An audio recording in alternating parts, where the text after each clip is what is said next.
Konnichiwa, I'm Paqupel, your guide to Japanese flavors. Today we're making Japanese soufflé pancakes, light, fluffy, and melt in your mouth.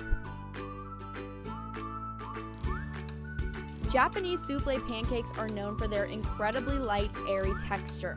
Traditional pancakes usually rise with baking powder, which gives them a springy, cake-like bite. Soufflé pancakes get extra lift from meringue, whipped egg whites that trap air and create that soft, melt-in-your-mouth feel. They first gained popularity in Japanese cafes in the 2010s, and today they're loved as one of Japan's signature cafe sweets. In this video, we'll show you how to recreate that experience at home. Alright, let's start cooking. Separate the eggs while they're still well chilled, straight from the refrigerator. Cold egg whites are easier to whip, and even a small amount of yolk can stop the whites from whipping into a proper meringue, so take care to keep them completely yolk-free. Any grease on the bowl or whisk will prevent the egg whites from foaming properly. Make sure everything is clean before you start. Add the milk to the egg yolks and mix well.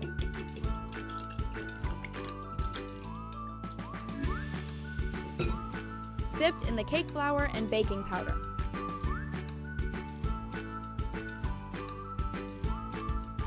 Mix until no dry flour remains. It's okay to mix the egg yolk batter a bit longer at this stage. What matters is making a smooth, lump-free base. Next, we'll make the meringue using the egg whites. Add a small amount of lemon juice to the egg whites. Add a pinch of sugar.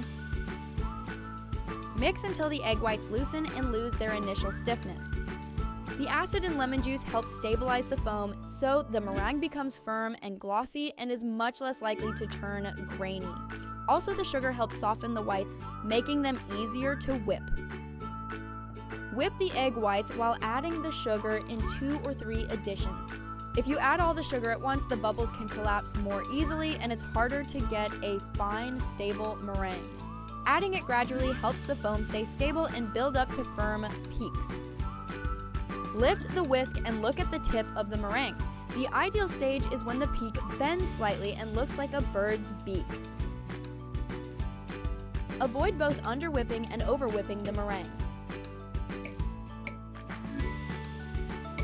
Add a small amount of meringue to the egg yolk batter and mix it in.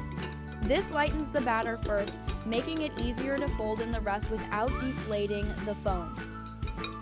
Next, add the egg yolk mixture, the one you just loosened with a little meringue, to the remaining meringue and fold gently to combine. Using a spatula, scoop from the bottom and fold over the top as you rotate the bowl with your other hand. Mix just until combined, keeping as much air as possible.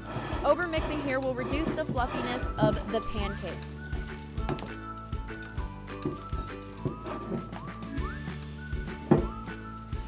Now it's time to cook the pancakes. Heat a pan over low heat and lightly oil it. Transfer the batter to a piping bag and pipe it into tall, rounded mounds to build height. If you don't have a piping bag, you can also use a large spoon and gently stack the batter to make it tall.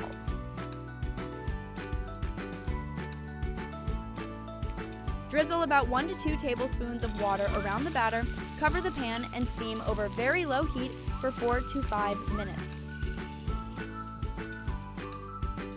Once the surface looks slightly dry, gently flip the pancakes.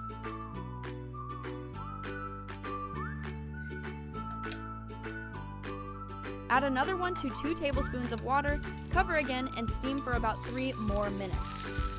Low, gentle heat is key. High heat can leave the inside undercooked and cause the pancakes to deflate as they cool.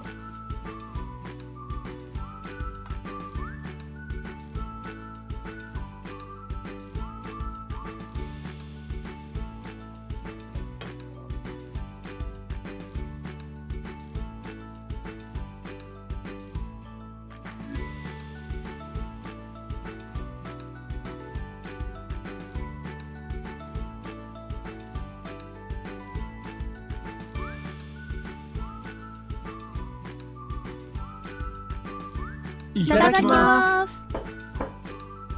For a gluten-free version, you can use rice flour instead of cake flour. The texture will turn out even lighter and fluffier. You can also use plant-based milk instead of regular milk. See you again in our next video, and don't forget to subscribe for more Japanese recipes.